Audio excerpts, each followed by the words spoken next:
7 రోజులు బాగుంటున్నానుగా, ఏదో ఒక అరగంట సేపేగా, గంట సేపేగా, ఒక పూటేగా అని చెప్పి పాపం చేస్తే నువ్వు నమ్మకమైన వాడివా, నమ్మదగిన వాడివా? దేవుడు నిన్ను నమ్మగలడా? దేవుడు నిన్ను దీవించగలడా? ఒకసారి ఆలోచించు.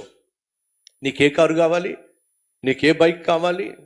7 రోజులు కండిషన్లో ఉండే బైక్ కావాలి. 7 రోజులు కంట్రోల్లో ఉండే బైక్ కావాలి. అప్పుడే ఆ బైక్ నువ్వు వాడుకుంటావు. అప్పుడే ఆ బైక్ను నువ్వు కొనుక్కుంటావు, వాడుకుంటావు. జీవం లేని బైక్ విషయంలోనే 7 రోజులు 24 గంటలు అది కంట్రోల్లో ఉండాలి, కండిషన్లో ఉండాలని కోరుకుంటున్నావే. దేవుని స్వరూపమందు దేవుని పోలిక చొప్పున సృష్టించబడిన నీ జీవితం నుండి, నా జీవితం నుండి దేవుడు అదే కోరుకుంటున్నాడు. 7 రోజులు 24 గంటలు ప్రతి నిమిషమో నువ్వు నేను కంట్రోల్లో ఉండాలని, నువ్వు నేను ఆత్మీయంగా కండిషన్లో ఉండాలని దేవుడు కోరుకుంటున్నాడు. 7 రోజులు బాగుండి 1 గంట సేపు పాపానికి చోటిచ్చిన, ప్రతిరోజు బాగుండి ఏదో ఒక అరగంట సేపు, గంట సేపు సైతానికి చోటిచ్చిన, సంగమా వినండి, నమ్మకత్వాన్ని కోల్పోతాం, నమ్మకమైన జీవితాన్ని కోల్పోతాం. దేవునికి కావాల్సింది ఎవరో తెలుసా? ఒక ఆదివారం పరిశుద్ధంగా ఉండేవాళ్ళు కాదు, లేదా వారంలో ఒకరోజు బాగుండేవాళ్ళు కాదు.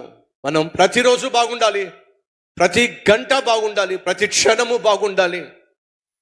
దేవుడు నమ్మే విధంగా ఉండాలి, దేవుని పట్ల నమ్మకం కలిగి ఉండాలి. ఇది దేవుడు కోరుకుంటున్నాడు. ఈరోజు ప్రతి ఒక్కరూ ఆలోచన చేయండి. వారంలో ఒక అరగంట సేపు, గంట సేపు నీ బైకు ఒకవేళ బ్రేకులు పడకపోతే, అదే సమయంలో నువ్వు హాస్పిటల్కి వెళ్తున్నావు, అదే సమయంలో నువ్వు ఉద్యోగానికి వెళ్తున్నావు, బ్రేకులు పడలా, ఏమవుతుందో చెప్పు? ప్రాణం పోవట్లేదా? 7 రోజుల కండిషన్లో ఉన్న అరగంట సేపు సరిగ్గా నువ్వు బైక్ స్పీడ్గా వెళ్తున్నప్పుడు బ్రేకులు పడకపోతే ప్రాణం పోతుంది. అలాగే దావీదు 50 సంవత్సరాలు అద్భుతమైన ఆత్మీయతను కనపరిచిన ఆ ఒక్క రాత్రి పాపంలో పడితే ఏమయ్యాడు చెప్పండి? 20 సంవత్సరాలు శిక్షను అనుభవించాల్సి వచ్చిందే. అదే చెప్తున్నా, మన జీవితంలో ప్రతిరోజు ప్రతి గడియ ఆత్మీయంగా కండిషన్లో ఉండాలి. మన జీవితము పరిశుద్ధత కలిగి కంట్రోల్లో ఉండాలి.